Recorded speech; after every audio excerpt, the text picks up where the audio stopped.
Welcome to the first Iron Tips video, guys. And as you've probably seen from the title and the thumbnail, this one is actually going to be about crafting.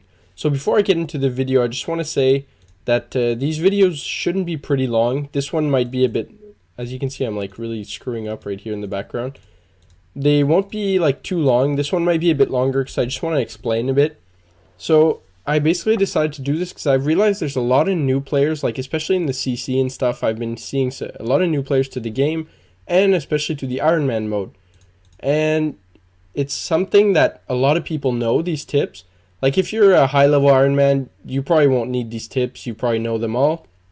They're very known, but there's not exactly any well explained guides on them. I've seen some from DVS, but I think he hasn't done any in like a year or so. So I decided to start doing some myself, and maybe they won't be too useful to you, but they may be to someone else. So I just want to say that before we get into the video.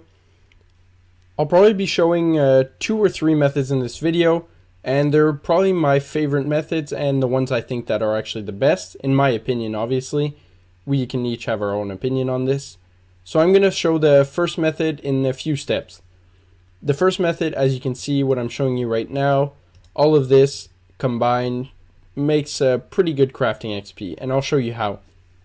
So obviously the first step of this method would be gathering the supplies.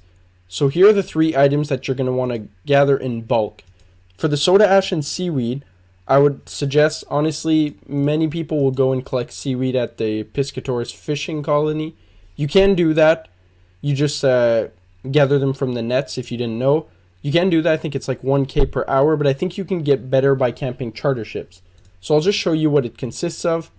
You're going to want to find a charter ship that isn't too camped. So I wouldn't suggest Port Khazard, although it's the closest one to a bank.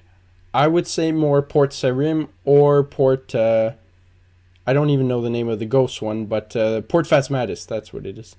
So what you want to do is buy soda ash and seaweed. You may be thinking it's probably a good idea to get buckets of sand while you're here, but I wouldn't. There's a much better method to get that, which I will show you later on. So just bank up on a lot of soda ash and a lot of seaweed, and then I'll show you what you do with it later on. The next step will be obviously collecting buckets of sand. So there's a really good method which I'm going to show you, but before I show you that, I just want to say, if you're planning on grinding crafting, which everyone is, definitely get the Hand of the Sand quest done early, because that will save you hours and hours of collecting sand. Where is it? Here it is.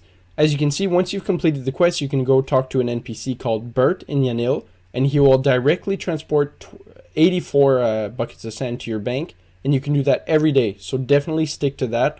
As you can see, I've gotten 3k here without even having to collect any by myself. But once you're ready to craft and you need the buckets of sand, I'll show you the method to get them. What you want to do first is bank up on a lot of buckets. I'd suggest the best way is the RFD chest. If you've gotten far in RFD, you can, I think there's 50 per world or something, so it's a really good method. There's many other places you can get them, but find the best for you. And then you want to go to a PvP world, so it's pretty risky. I wouldn't do this on a hardcore Iron Man, because yes, some people camp this place. Don't ask me why. I guess they think you're carrying loads and loads of law runes, which you shouldn't, by the way. So what you're going to want to do is set your house in Yanille, which will require 50 construction, I'm pretty sure, but that's fairly easy to get. Definitely get it before. And then you're going to want your basically law runes and earth runes, so you can tally between house and cami. You have to be on a PvP world to have access to the bank right here. And then the rest is full of buckets. So I can't show you at the moment because I don't have 50 construction. So it's really simple. I mean, you probably already know it.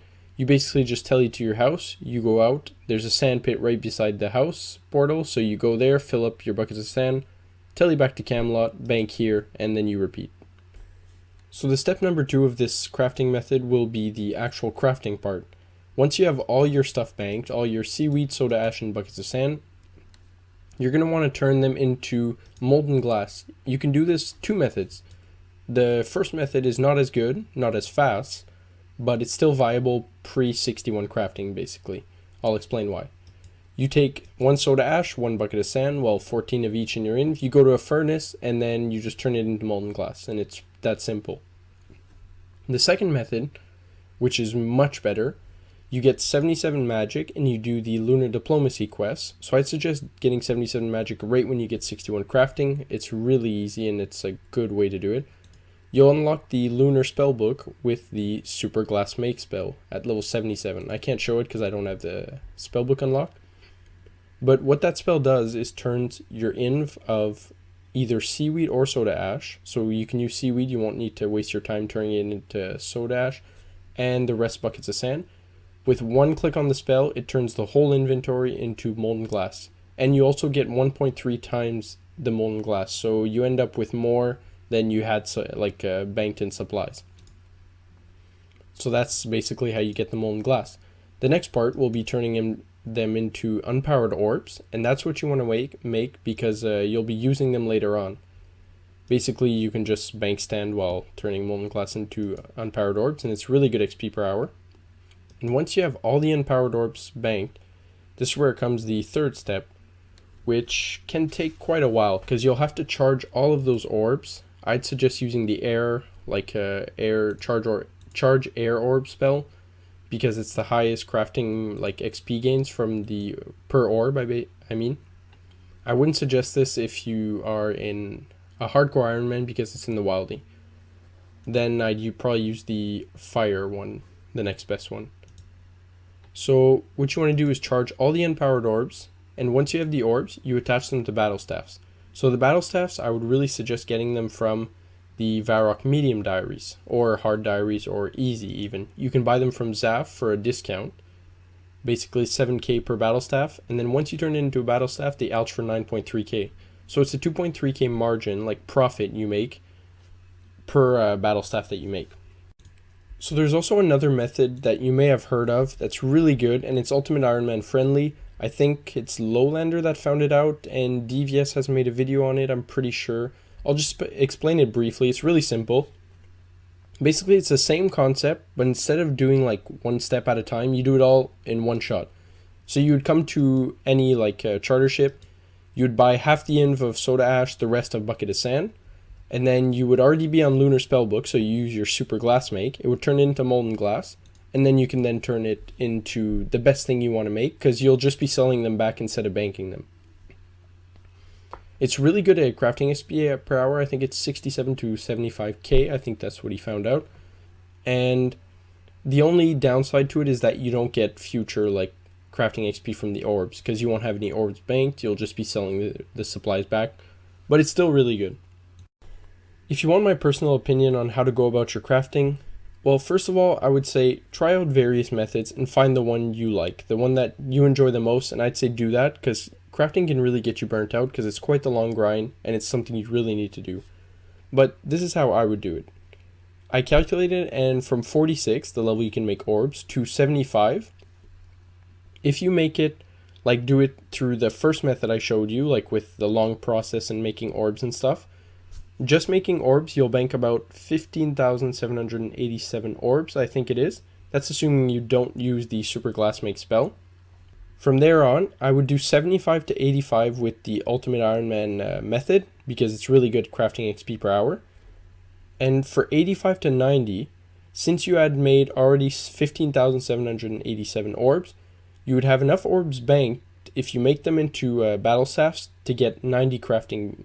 You would have the amount of orbs banked for 90 crafting in battle staffs. So this basically wraps up this episode. I hope it was helpful for you, and like I said, there's many other ways. You can do the gem mining and then bank crafting XP with that. You can do anything you like, whatever you prefer, I guess, just so you don't get burnt out on the crafting grind. I hope it helped you, and if not, you can leave a comment saying what I should have done better. This is more of an experimental video. It's the first one I've done, so it might not be very accurate or very helpful. I don't know. You tell me what you think about it, and I'll probably be making many more of these. I'll try to cover as many tips and little tricks that I can and that I know of. So I just wanted to add two little things to the episode. I know I went pretty briefly over the charging orbs part, and that's because a friend of mine, Spookers, I don't know if you may have heard of him. He has a pretty good detailed video about a very good method to charge air orbs that I'll leave a link into the description to get to that. So you really go and check out that video. I mean, it's really helpful. It's a great method. And another thing I want to say is that sorry for my speaking in this video, like my voice and everything. I have a pretty bad cold right now, and it's just so hard to articulate and everything, so it's been hard. But hope you can bear with me on that. And also sorry for the length, but like I said, this one was a bit more detailed and more of an experimental, so we'll see in the future. So anyways, I'll wrap it up right now. I hope you enjoyed it, and I hope to see you in the next tips video.